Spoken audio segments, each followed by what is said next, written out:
Okay, so now it's October 29th, 2020. Isn't that something? You know what that is, people? That is turkey breasts. That roasting pan, that's a big roasting pan, and this bag is full. Somebody gave my landlady some turkey that's frozen. You can see how big this bag is. This bag is huge. Okay? This is a big ass bag. This bag is bigger than this turkey. It's interesting that I should have enough jars to do what I'm going to do over the next couple of days, because I have a choice. Now this is frozen, basically rock solid, right? I mean, it would take a lot to try and separate everything. I mean, I could take the bag and just throw it in the freezer, and right? But I'm not going to do that because now I have the jars. But because it's just turkey breast by itself, and I told you, I don't want just to be cold packing my meats, because I have enough of that. And I said I wanted to do some quart size, and now that I have more than enough quart size jars, I mean, this is perfect timing for me, people. Okay? But I want a rich broth with my turkey breast. So what I've decided to do, and I did have one more turkey. I think this is my last turkey. The last time I bought turkey, which was a couple of years ago with my son. I've already canned 3 of them in my last videos. Right? But if you see here, where are we? Right there? Where's my finger? Right here.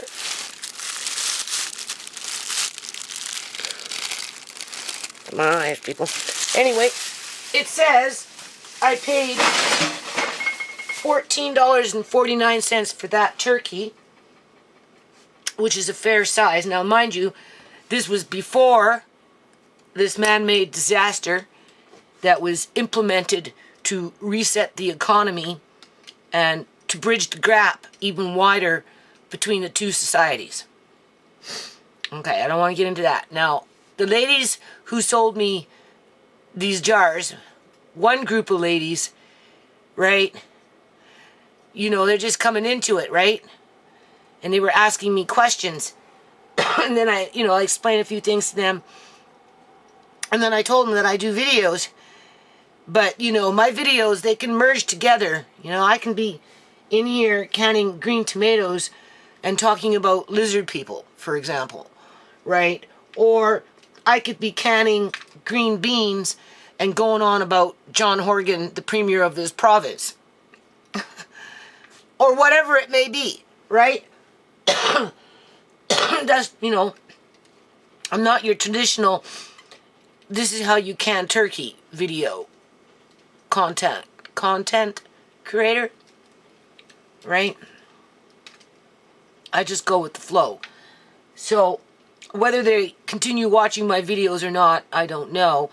But I'll just try and, I'll just try and focus more on the subject at hand in terms of how I'm going to can this turkey breasts. And basically what I'm going to do is I'm going to put the breasts in the roasting pan in the fridge so it can defrost over the next couple of days, right? However, I am going to put my turkey right now that just came out of my freezer into a sink of cold water in its plastic, just to get it ready to put into, and I'm going to use my actual pressure canner because it's a big ass heavy pot. And what I'm going to do, I don't know if it makes a difference if it's not frozen or frozen. I don't know. I don't have time to wait 2 days for a turkey to unthaw, because I don't think these turkey breasts will take no more than a day and a half, right? I could do, what I want is, I want to make my turkey broth now. So more than likely, I'm going to start cooking up this turkey in the next few hours in the pot. I'm just going to put it in the sink for an hour or two and in cold water just to get it starting to defrost. But I'm probably going to put it whole, frozen, into my canner, because that pot should be big enough for that purpose. Put some water in there, and then I'm just going to start cooking it, right? Because of what I want is the broth. But after the broth is done, right, I want to degrease it a bit, because turkey can be very greasy. And being that this is frozen, now mind you, as it's unthawing and starting to cook into the pot itself, I can cut off some of the skin. Okay, either or though, even if I did that, it's still going to have a lot of grease, because I've already done 3 of these turkeys, I know. And I want more of a clear broth with less grease, because remember, grease climbs and it can pop your lid if your jar is not in cool, very cool storage. The colder the storage, in terms of not freezing cold, but 50 degrees, that type of thing. I mean, I should bring a thermometer into Auntie ShaMay's room to get a real good feel for how cold that room can get, especially in the wintertime, but it doesn't freeze. You get my point, right? The warmer the environment, the grease melts, and it has a life of its own, right? And because when you're pressure canning, it's already at the top of the lid, because everything's being pushed up, the more you can keep it congealed in a cold state, the less it's going to have the ability to pop the jar. So I have decided that I am going to start cooking a turkey today, only because my landlady gave me this beautiful turkey breast. That's the one thing I like about Punjabis. They know how to stack and pack that food, right? They have blueberry farms and strawberry farms, and obviously this came from somewhere where, they have turkeys, right? And, they have, like I said, if I need bags of wheat, all I have to do is just call up my landlord, and he'll get me 2 big bags of wheat, because he knows where to get it, right? That's when I get chickens. So, anyway, and I'm going to make my broth, and then I'm going to get that started now, because it's already getting late in the day. It's 2 o'clock, right? So I'm going to start, actually, I should just put them in the pot, frozen, start on low, heat it up slow, right? Because I want the broth. That's what I want. And then by tonight, it should be basically cooked. I'm not trying to stew the shit out of it.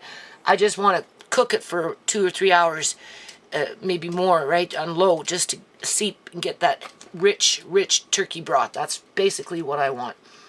And then I'm going to put it in the fridge so the grease comes and you take it off, right, before you reheat it to put it into your jars. Because when it's time to use the broth, this is when I'll take this turkey breast, right, and I'm going to bake it in my oven halfway through, right, with a few spices, and then cut it quickly, put them into my jars with some of this turkey that's already pre-cooked, because turkey breast doesn't have brown meat, right?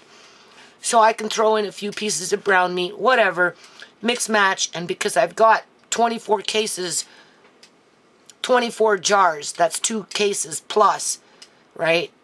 I can not only do 12 to, I'd say maybe 15 jars of turkey, quart size, with the 2 turkeys products that I have, the whole turkey and the turkey breast. But I might even get a few jars of quart-sized jars of straight-up turkey broth, which would be like a dream come true, people. And I've already decided I'm going to, once I'm finished organizing the basement here, which I'm going to be probably going downstairs and getting back on that tomorrow.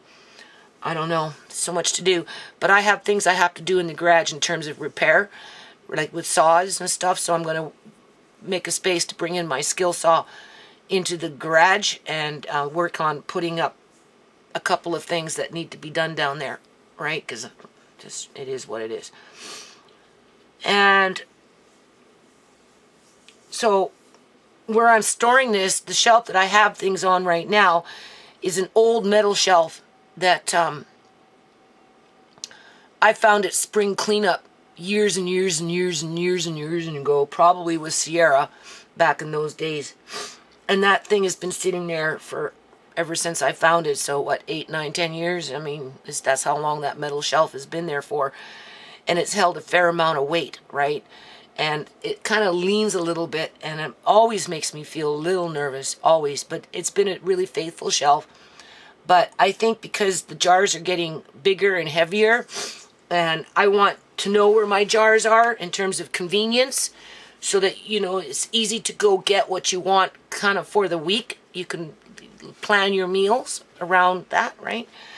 I've decided over the next 6 months, 4 to 6 months, I'm going to ask my son if he can help me to build a really sturdy, heavy-duty wood shelf with rails on it, so that I can put my boxes in, or my jars, right?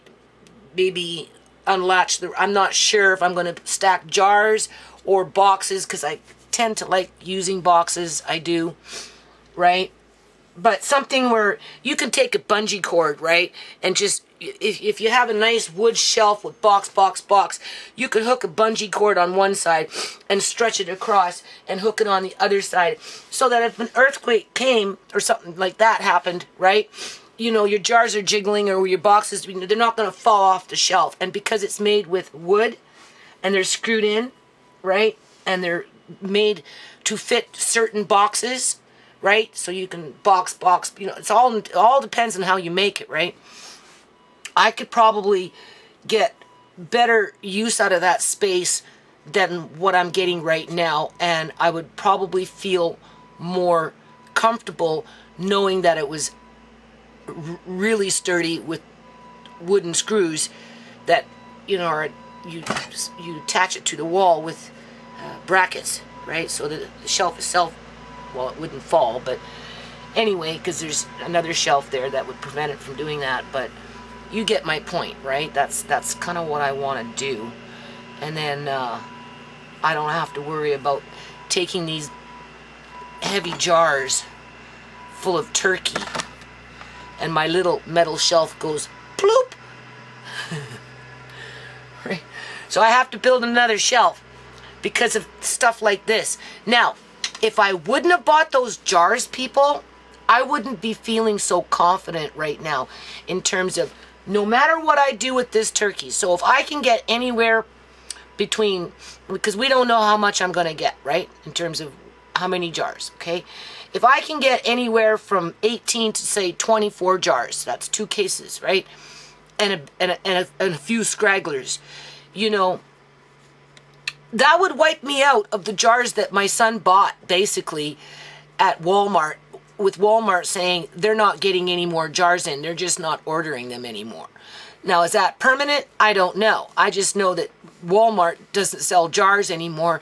You can't go to Canadian Tire and find jars. You can't go into any grocery store and find jars. So if I would have used those jars, I'd be sitting in the summertime with no jars when the apples start falling. And don't forget, I have next door. I've tarped a little bit. I'm working on propping up those. I'm in my head trying, you know, to design stakes with a V so I can run pipes, right? Because I want a better yield, right? For whatever purpose, whether my landlady takes them, whether, you know, what, you right? And, you know, I want to use that garden plot over there. So I've tarped up to try and kill off weeds. And I'm going to really try and make an effort next spring to plant a bigger garden, right? But, you know, that's 2 yards. But this year coming up, I'm going to make an effort. You know, I told you I want more dry beans. So I'm going to take a patch and I'm going to run a lot of beans, like a whole line of like maybe 3 or 4. You can walk. You know, you walk, right? Between the beans, right? That would be really nice. You know, 4 rows, 20 feet long or more. That's a lot of beans, right? That's what I'm kind of like trying to plan in my head here. And that's just beans, you know, I don't know. I'd have to wait and see. That, you know, there's a lot of digging up weeds just to get the ground ready, and I might have to order some dirt. But the point is I'm working on it, right? So, you know, whether I can them, let them dry, what about cucumbers or anything, right? So I'm glad I bought those jars. That's what I'm saying, because those jars, I've got, I don't know how many quart-sized jars, like how many cases, 4 or 5 anyway. So even if I use 2.5, I'm still good. I don't have to worry when the food starts coming in 5 months from now, just from the yard, right? This is when the walnut tree was growing with the acorn, and this is before they cut them all down. Andra and I, we specifically gathered them up. I threw them in the freezer for the raccoons and the squirrels. Now, I've already given them 1 bag, and I think they pretty much ate everything. So I'm going to give them this bag. I just empty the whole bag out by my backyard, and they find it, right? And they eat when they want it. And they've been eating it, so, you know, but you can't, the white oak trees are disappearing out here because the property developers are cutting them down. So this is, you know, I'm glad I did this, but I don't know where I'd ever find these again, because I don't see any trees like this out here. So that's really sad. But I do have another little bag I noticed in my freezer, and with winter coming and it's cold outside, I'm throwing those outside for the raccoons. So now I'm going to start probably just cooking up the turkey and broth. I need the broth before I can do anything. And I'm really happy that I bought those jars. It's kind of odd that my landlady should show up with all this turkey, right? But, you know, it makes more sense for me to can it, get some nice broth going. And because they're quart-sized jars, you know, a quart-sized jar full of broth, put it into a pot, is a nice base for, you know, Chinese soups and those kind of things, right? And then the meat itself. Now, I'll just finish it here and I'll come back with this video as I'm going about my day, I suppose. I mean, it's... whenever you can meat, and even vegetables for that matter, okay? When you do your reading, always at the end of the page, they'll tell you that the best thing that you can do to prevent poisoning yourself with botulism, right? Because that's the big ooh, right? Which in fact, very few people die from it, right? And if it, you know, you can get botulism from the ground, right? So it's not like it's not in the environment, because it is. It's just there's different types of botulism, right? Anytime you're canning meat or vegetables, you know, at the end of the page, they say that you really should put it into a pot, bring it up to a boil, and then cook it for 10 minutes before you consume it, okay? You don't have to have it on a high boil for 10 minutes. You just need to bring it up to a boil and then turn it down and have it on a medium-low boil. Okay? That's what I do. For peace of mind, right? Whether it's vegetables or whether it's meat.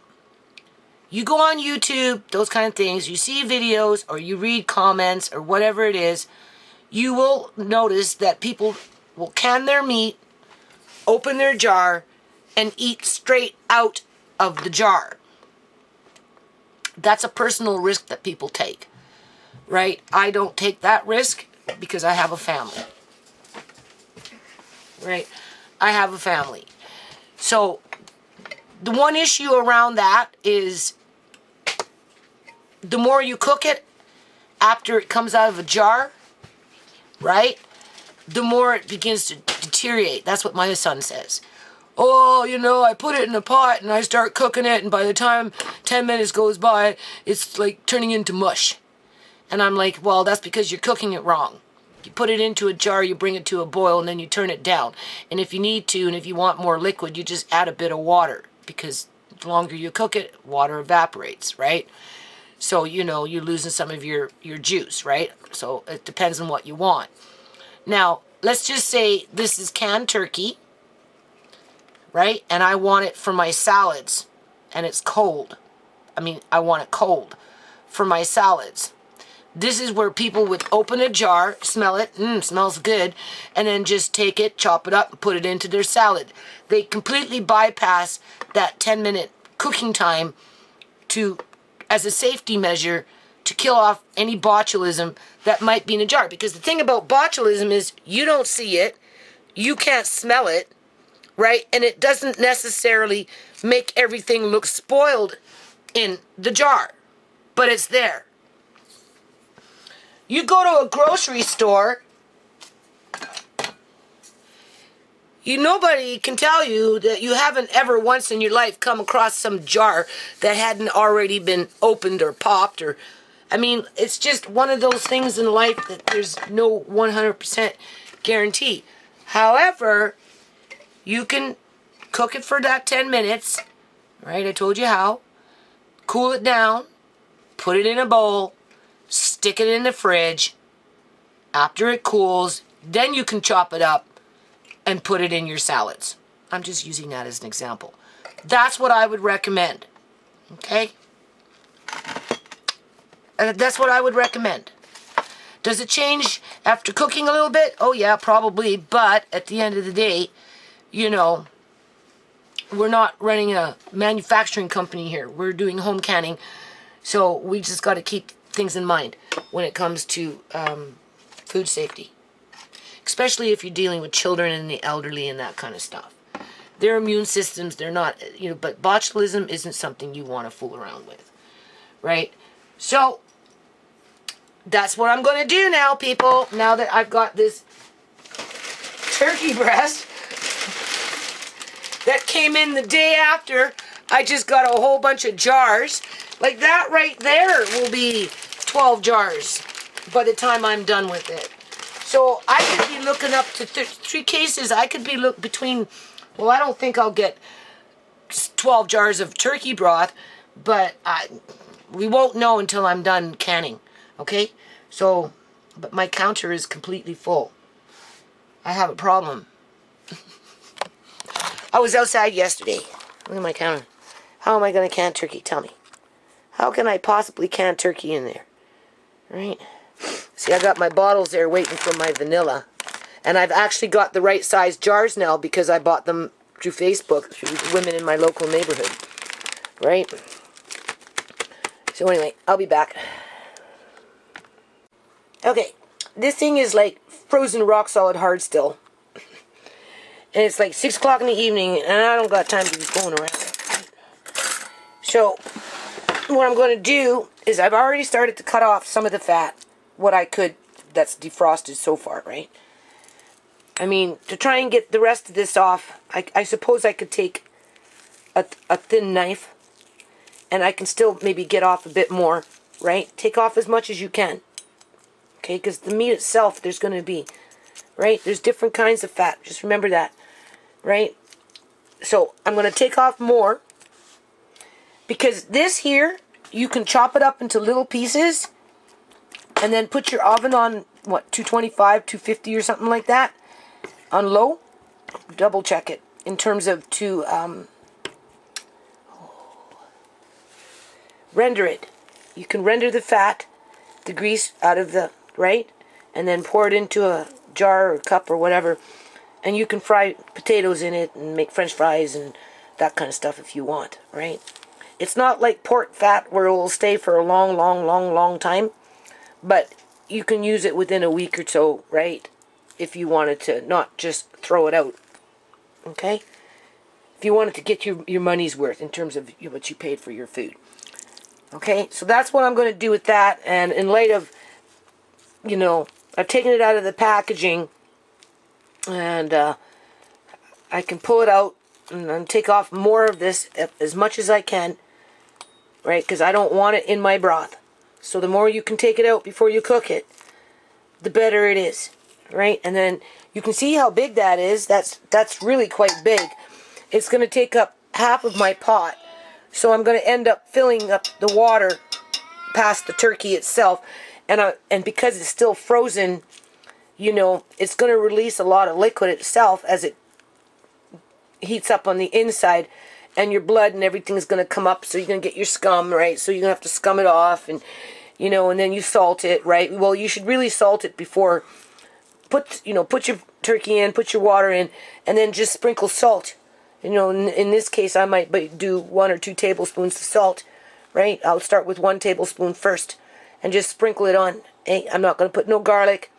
I thought about that, but I don't need to do that at this point, right? At first, I just want the straight up turkey broth with a bit of salt. And then later, after the fact, if I want, then I can add in, because I'm going to do this in 2 different batches, okay? I'm going to do this in 2 different batches. I didn't ask for those turkey breasts, right? But I only have so much time to do things, people. And being that I just got jars, and I was going to wash them anyway, some of them, right?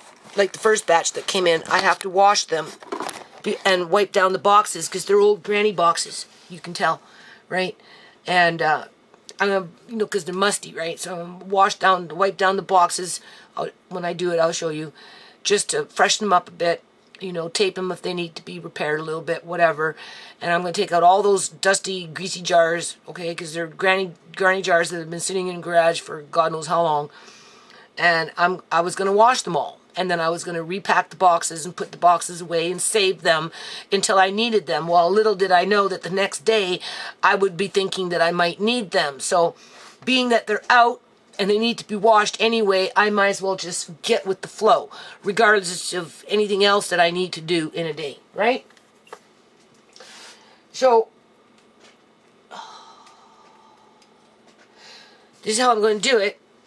First time around tonight, once I get this actually cooking in there, I'm only going to cook it for a couple of hours.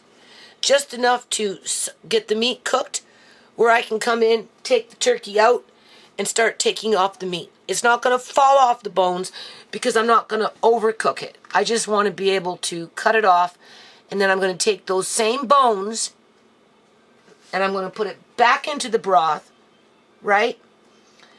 Throw in some carrots just to enrich it, some celery, and a little bit of onion, and maybe, I don't know, 1 or 2 cloves of garlic. Not too much, because I don't want the garlic to overtake it, right?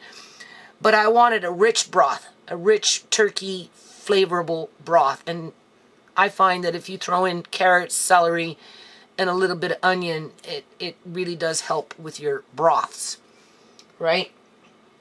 Unless, of course, after I cook up the bones, you know, like after I cook up this, if it's already starting to taste like a good, real nice turkey flavor, I may just continue doing the bones and forget that.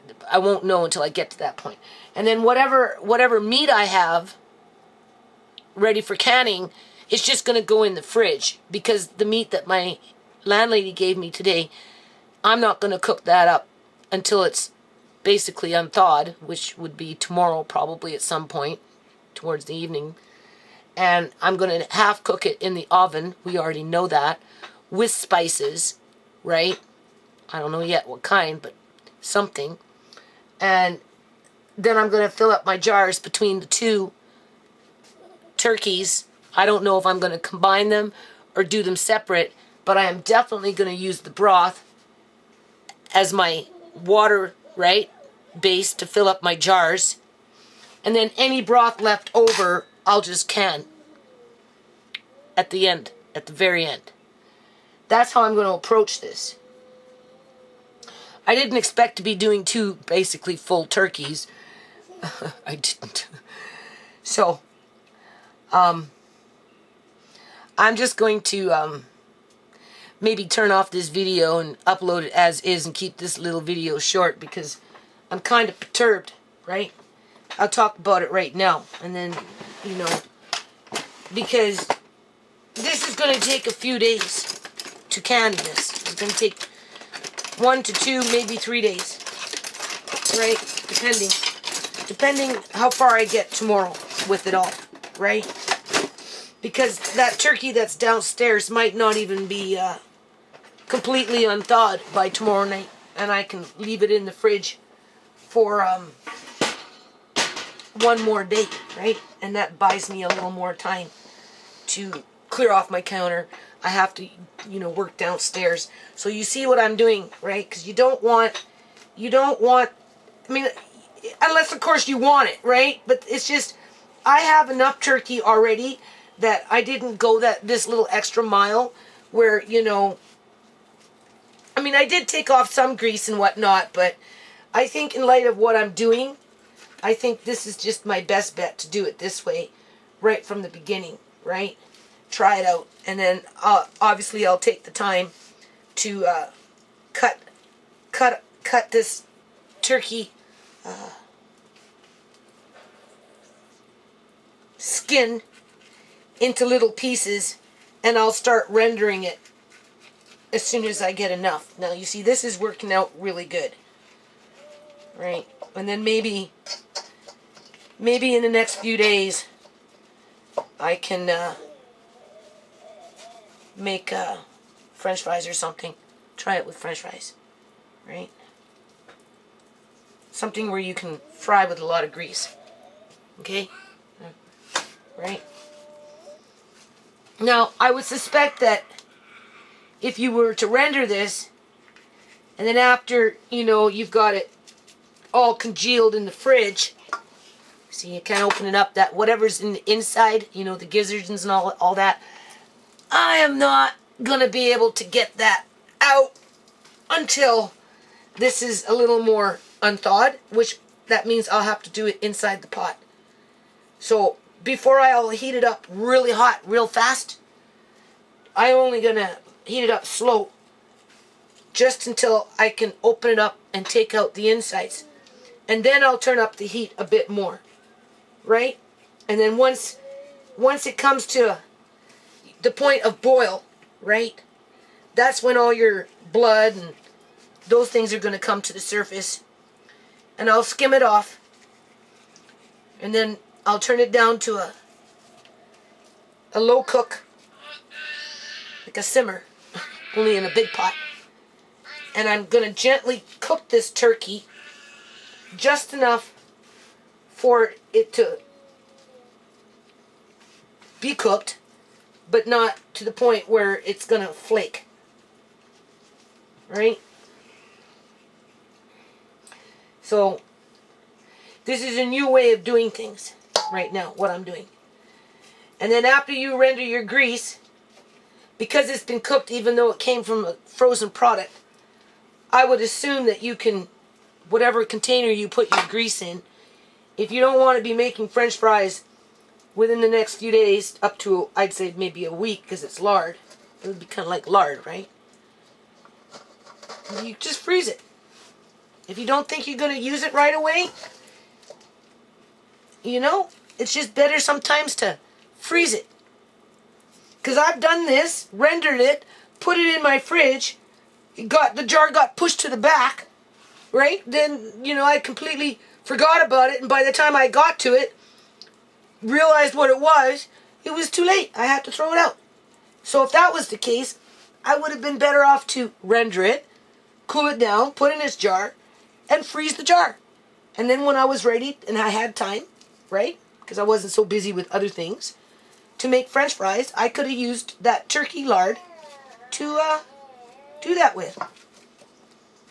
So, or you can throw it in a bag, right, and throw it in the garbage, and the birds will find it, hopefully, at the garbage dump, whichever you prefer. Or you can feed it to your local raccoons. They'll eat it. They need the proteins and the fats, right? Myself, though, you know, I'm homesteading, right? So if I was on a homestead and I didn't have access to a lot of lard, this is one way where you make your own lard. It doesn't have to be just pork belly, right? That's when the old days when they used to make, what is that called? McDonald's French fries. They used to use chicken fat. That's why it was so tasty. It was because of the chicken fat. And then the health gurus came in with their legislation and made it where McDonald's can't use chicken fat no more, right, to their French fries. So that's why they're not as tasty like they used to be. See? This is good. So, but, you know, I'm under panic mode. Just all the time under panic mode.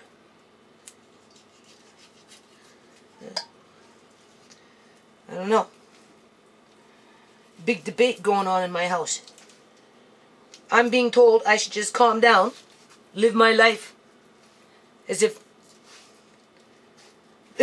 there's nothing else that you can do, right? Understand that you're just a raindrop in a billion raindrops, that the one raindrop that you are is never going to make a difference in anything that you do or speak out against or stand up for.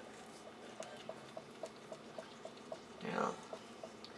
So that's why I don't got really much to say right now, because it's almost like a silent fight.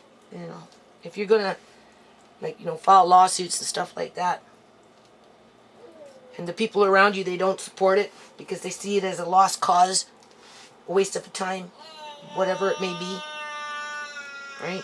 You know, you get fingers pointed at you as if you're the crazy one. But yet, everybody's walking to the end of the, you know, towards the cliff. They're just walking there, hoping that they're not going to get pushed off. Right? Like, how does that work? I don't want to just walk to the end of the cliff, people, and not have means to push back. Right?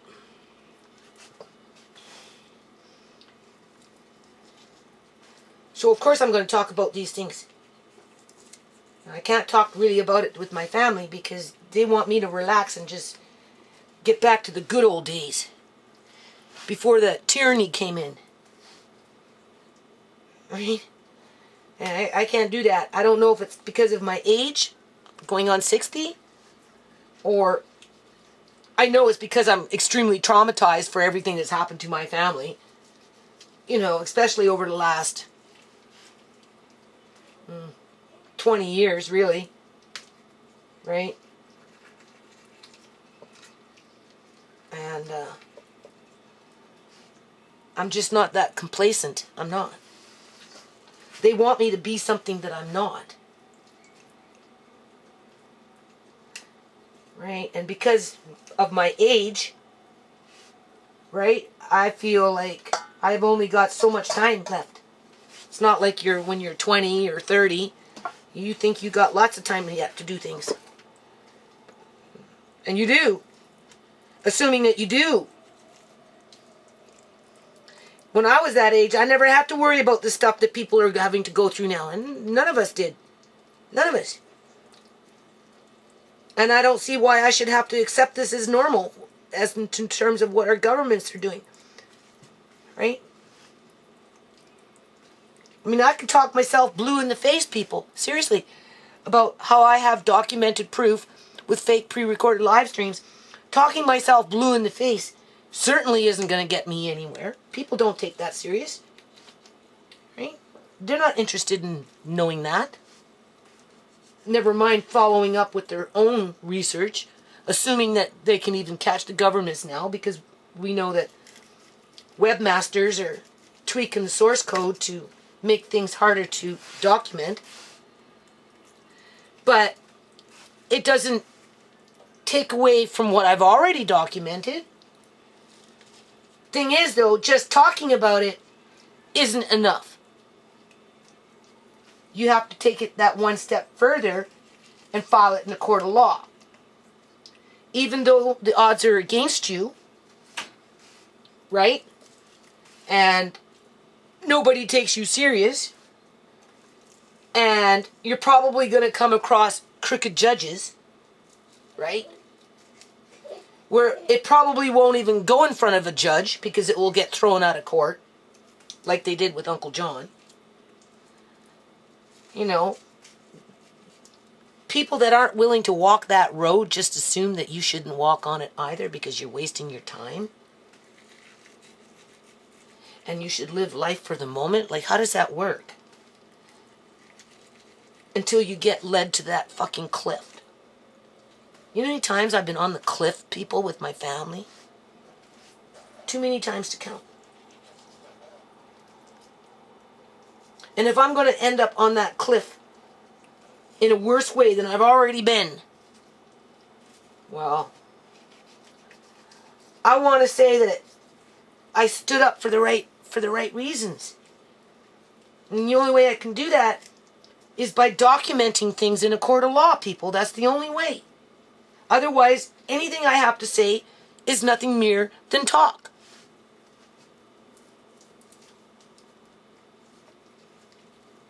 And if I feel a certain way,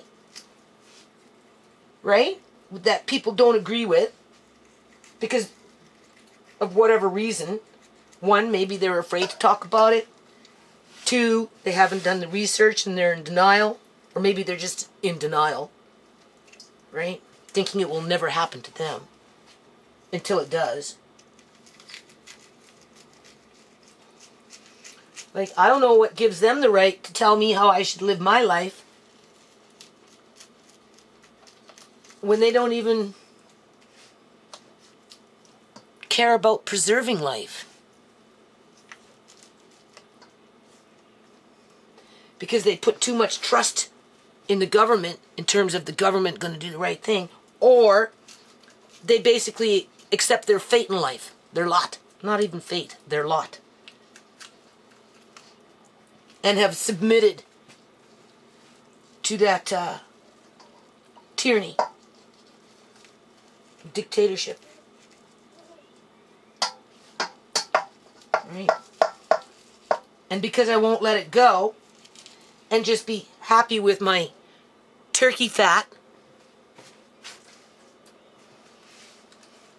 somehow that makes me irrational or borderline crazy, because I'm taking it into a system that was designed to work against me, aka the courthouse, because I don't know what else to do outside of waiting for the super soldiers to show up at my house so I can gouge out their eyes before they take me out.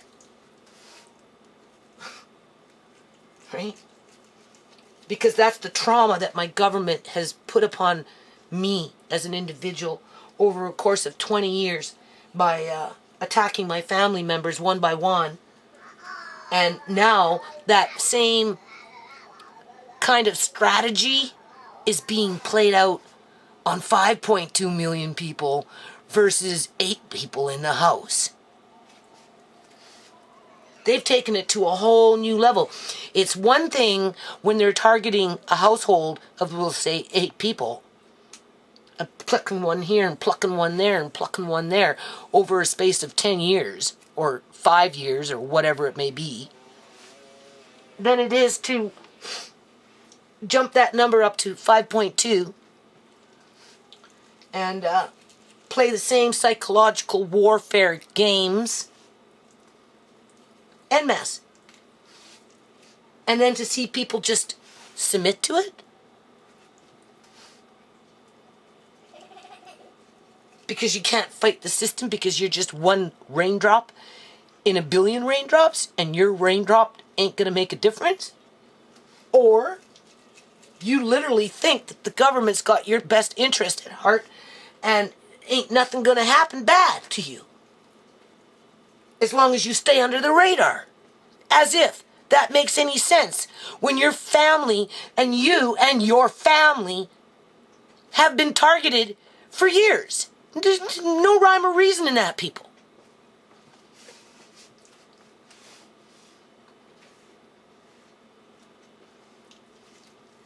Right?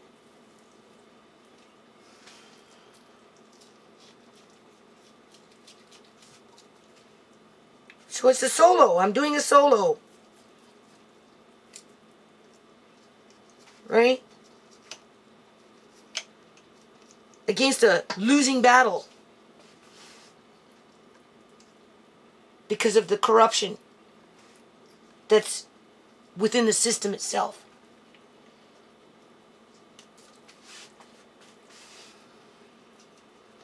And that depresses me.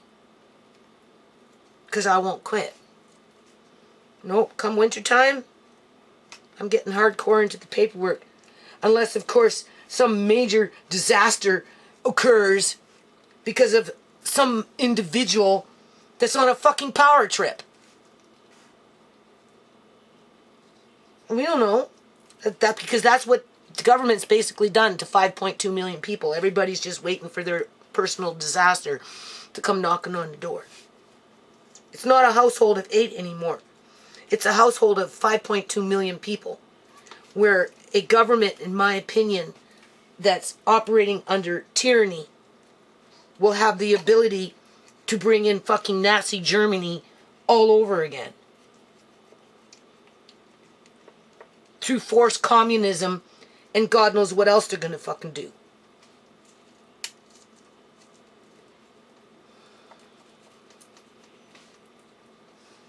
And that's a battle I have to fight by myself. I can't talk about it. That's my dirty secret. Okay? I talk about it online, but if I try and talk to my kids, that they don't want to hear it. And I don't think it's because they don't want to hear it. I think they're disappointed in the court system altogether because of what they did to Uncle John and his lawsuit. Right? Ignored the fact that he was alive and they could have made a difference, and they didn't. They let him die all by himself. An old, lonely man waiting for his wicked fucking sisters to show up and say goodbye, John, after they robbed him blind. Those are painful memories. My kids don't want to think about that.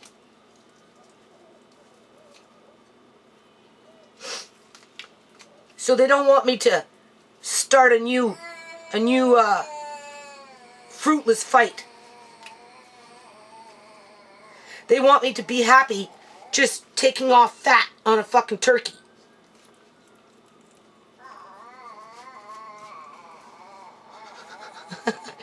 Right? Just be happy, Mom. No? Don't worry about what the government's gonna do. We'll deal with it when that time comes. That's Tisha. My son is a little more in tune. Right? He's not happy with it, that's for sure. But he doesn't like to see me beat myself up over it and think that I can make a difference, when in all actuality and reality, we know I probably won't.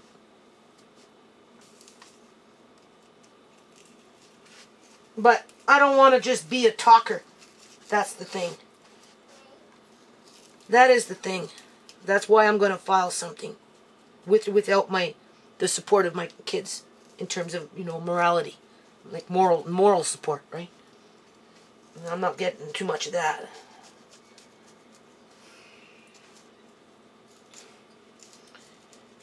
Right? I do believe, I don't know about Canada, because everybody's been conditioned to be complacent, including my own kids, for the most part.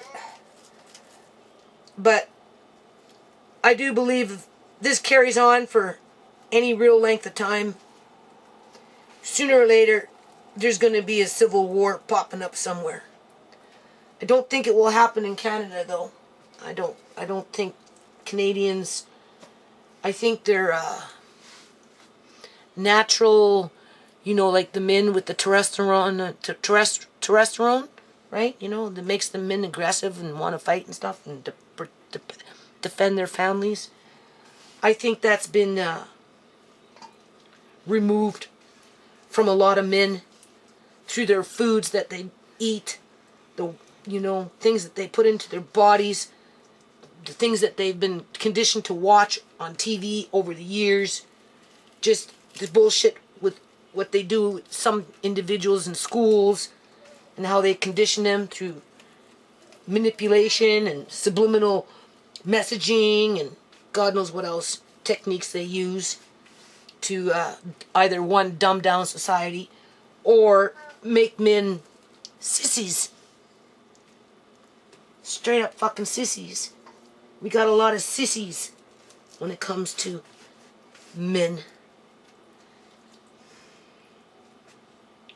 You know, they're not going to stand up and fight for their rights. Some might, but not much in Canada, I don't think. Maybe some in the United States, but not Canadians. So where does that leave me? Because I feel like I have to fight. Lead my own charge. You know, on a horse with a sword. Right? Well, my kids are like, Mom, what are you doing? What's the matter with you? You've gone crazy. As they're being walked to the cliff. They're hollering back. Why are you fighting, Mom? Don't worry, we're okay. As they're being led to the cliff.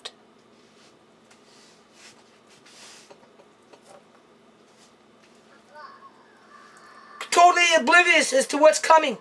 What do you think you're going to find at the end of a freaking cliff? You're going to find a big drop down and a whole bunch of something at the bottom of that freaking mountain cliff. If that isn't a government traumatizing its citizens, I don't know what is, people. And that's the point. Okay? Right? If it gets to that point, you know, well, you can keep on talking about it, or you can try and do something about it. I choose to try and do something about it.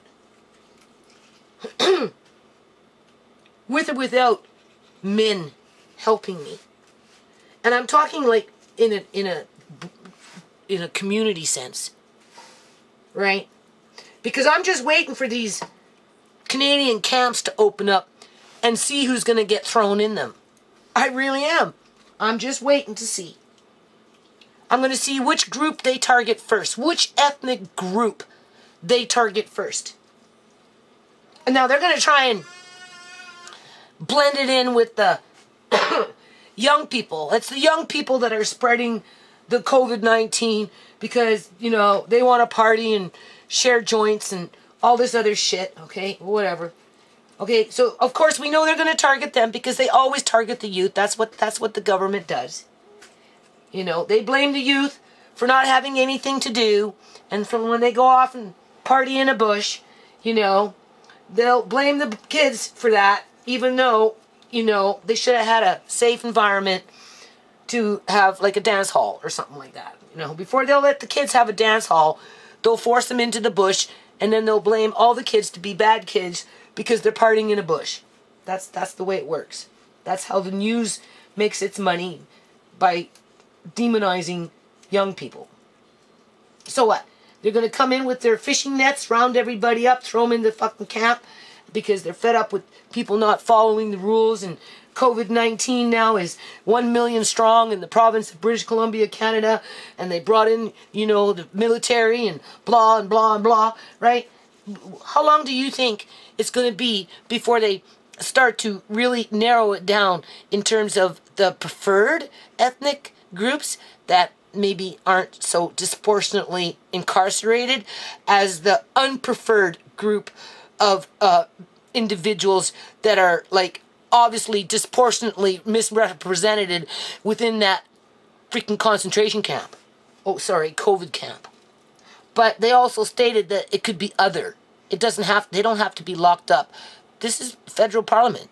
This is what I told my son. They actually shut off the mic because they didn't want to talk about it. Right? Because it's all predictive programming. They want you to know that it's out there, but they're not going to give you the information as to who's going to go in there and why. They just make it generic by saying other. But they're not targeting immigrants. They're not targeting immigrants that are coming in on the airplanes or the boats because they're coming in with money, people. right? It's just a monopoly.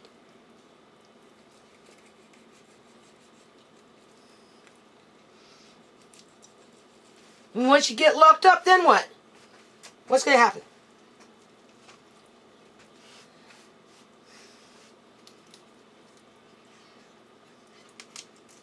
Like, seriously, who's going to be the preferred group to lock up somebody around here, around town? I doubt it will be the Punjabis. They got too much money. They can buy their fucking freedoms. And they're like a...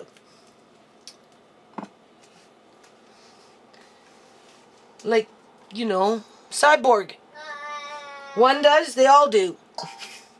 That's not to say that there isn't individualism in there, because there is. It's just, you know, they have that social system where they can peer pressure each other into doing something. And if it means economical wealth for some, then yeah, they're going to influence the rest. So that as a collective, they might be able to survive. So I don't see them fighting back. I don't. They'll buy themselves out of the fucking concentration camp. That's not to say that you won't get one or two of them in there in terms of the black sheep within the Punjabi community. But you're not going to see the majority of people locked up being Punjabi. I can almost guarantee you that. No, it will be people like me and my kids, right? It will be the natives, the people, like, you know, native people, Aboriginal people. They'll be the ones. Black people, right? Especially if they're poor immigrant blacks or even poor Canadian blacks. They're going to be locked up, right? To justify that portfolio within the budget, within the federal and provincial legislators, you know, assemblies, right? You know, they're going to, it's just an extension of their black budget to keep pushing forward their agenda on a political level. Which a lot of people would agree is eroding away basic human rights, where a larger portion of Canadians don't want to stand up against that and just will let it happen because they believe that whatever the government's doing is not going to affect them, because we've been conditioned not to fight back. Our men have been turned into women. Not all of them. But a whole fucking whack of them, that's for sure. They've been feminized. Isn't that what it's called? Feminized? Men have been feminized? You can see it by looking at many of them. They've been feminized. It's like an evolution. Right? That's why everybody just waiting. Slowly but surely, being herded to the cliff. They'll have a sorting out bay at the cliff. Like they have a sorting out bay at the hospitals when the old people come in. This one's poor, he goes in that pile. This one has money that we can steal, so we're going to put him in that pile. And then the Lucy's come out in full force and make sure that the money that becomes available as soon as these old people are dead, 10% of it at least goes back into their system through the guardianship and the Adult Guardianship Act through the public guardian and trustee, which brings it to the courthouse, and now the lawyers are getting paid, right?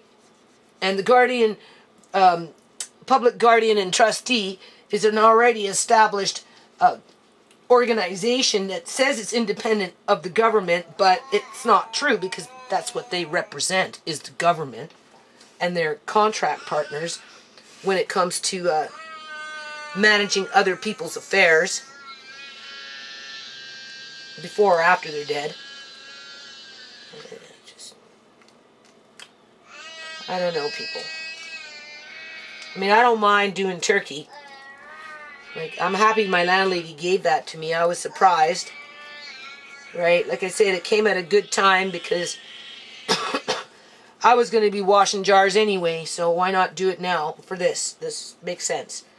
So, no regrets on buying the jars, that's for sure. And,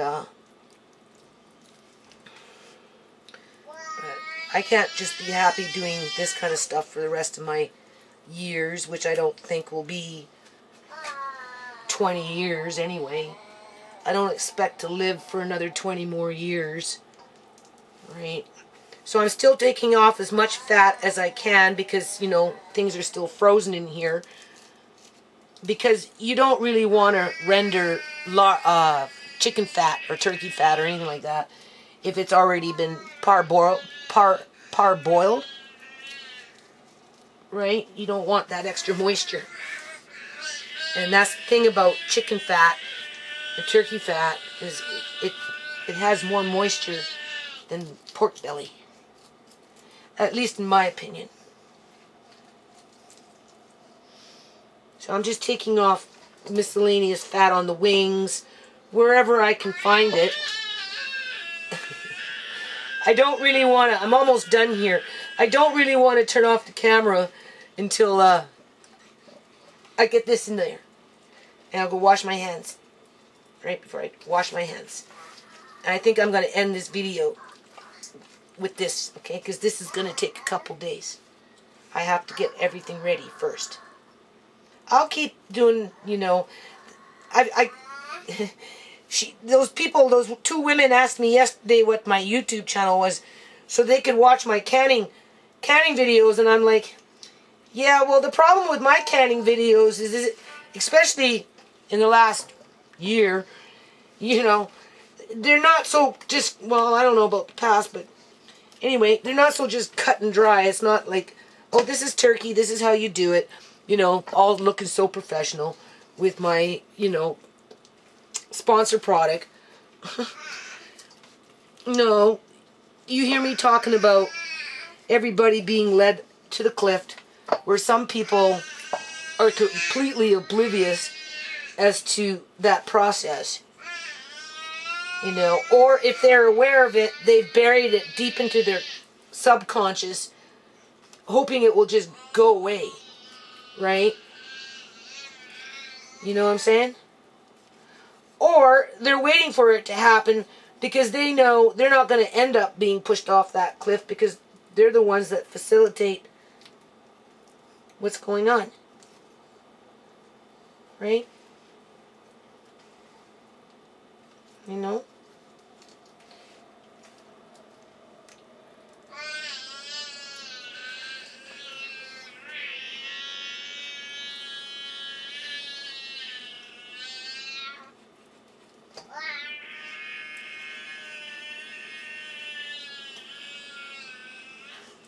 Are you singing, Amari? Amari! You singing for Nana? Huh? I know you hear me. Come on. What you gotta say now? Amari! Come on. Talk to me. Notice how he got quiet. Boo-boo bear! What you doing? Huh? Yeah? You happy, huh? You're a happy little fella? You happy? Huh?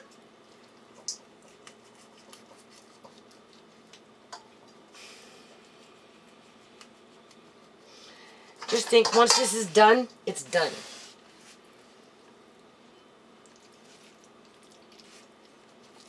Right?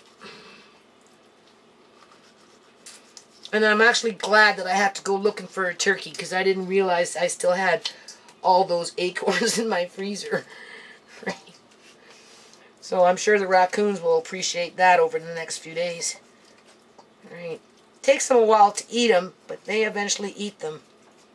I don't know what they're going to have after there are no more trees left out here. I feel so sad.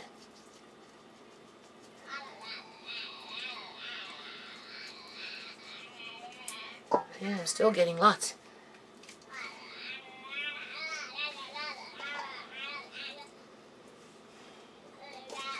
So after it's cooked, like I said, I'm going to take off the meat, put the bones back in the broth, continue it on low,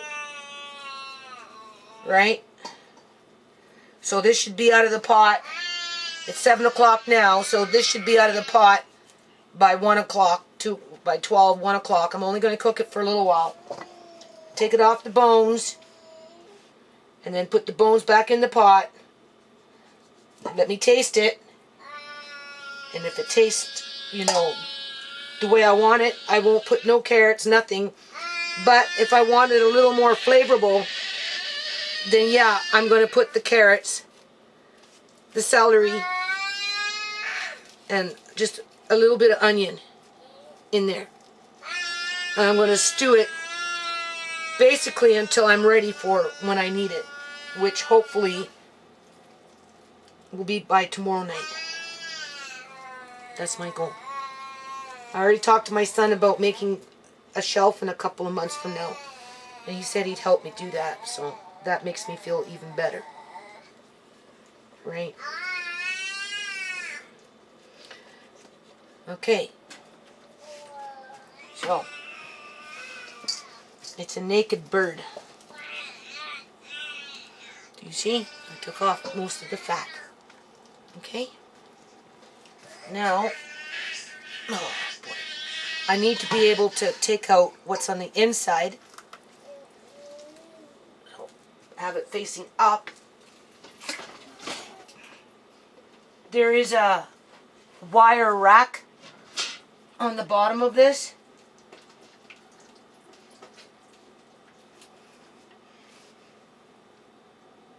Hold on.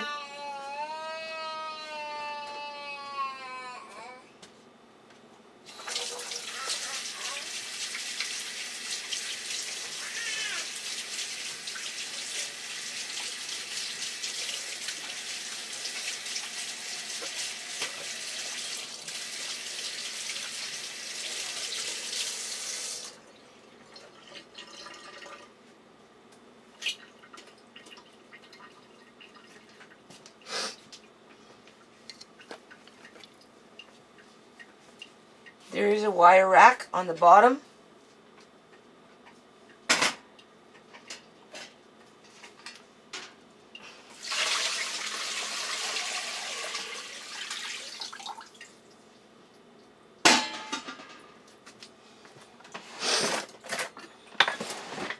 We'll probably add a bit more water in here. Right? You take your salt before you turn it on, okay? And you put your salt on it. As if I can find salt, right? I'm going to use about that much salt to start with.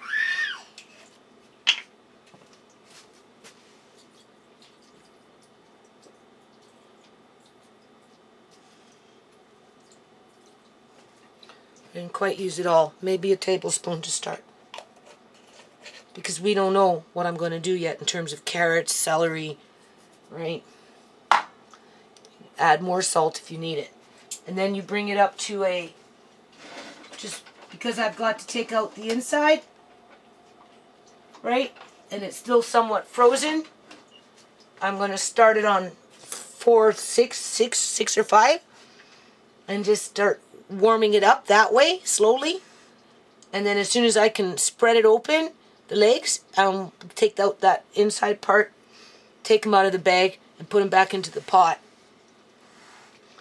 And then I'm going to cook it until probably midnight. Just a couple, 2-3 hours, right? I don't want to overcook it. And then I'm going to cut off as much meat because... Okay, so to render it in the oven, you do it at 250. It can stay like that for a long, long time. Right? Now it's getting late, so this will probably go throughout the night. I might turn it down to 225 before I go to bed. Right? I've cut them up into little pieces. That's the best way. Okay? And then after it's all said and done, you can make crackling with it. Okay, so I went in there, I took out the neck, I put it back into the carcass, right? I took off a bit more skin. Alright, now you can see what's coming to the surface. So, I'll end up skimming that off, right? And then once that's pretty much all done, then I'll bring up the heat to just getting it to the point where it's starting to boil. Then I'll turn it down, put some kind of lid on it for a little while, and I'm just going to cook it for a while, right? And then I'm going to take it out, I'm going to debone it, and then I'm going to throw the bones back in there. After I taste the broth, then I'm going to decide whether I want to put carrots, celery, and just enrich it that way, right? It's hard to say. This has to cook down for a little while to get that turkey flavor. Hopefully I didn't put enough water in. Hopefully I didn't put too much water in there, but probably not.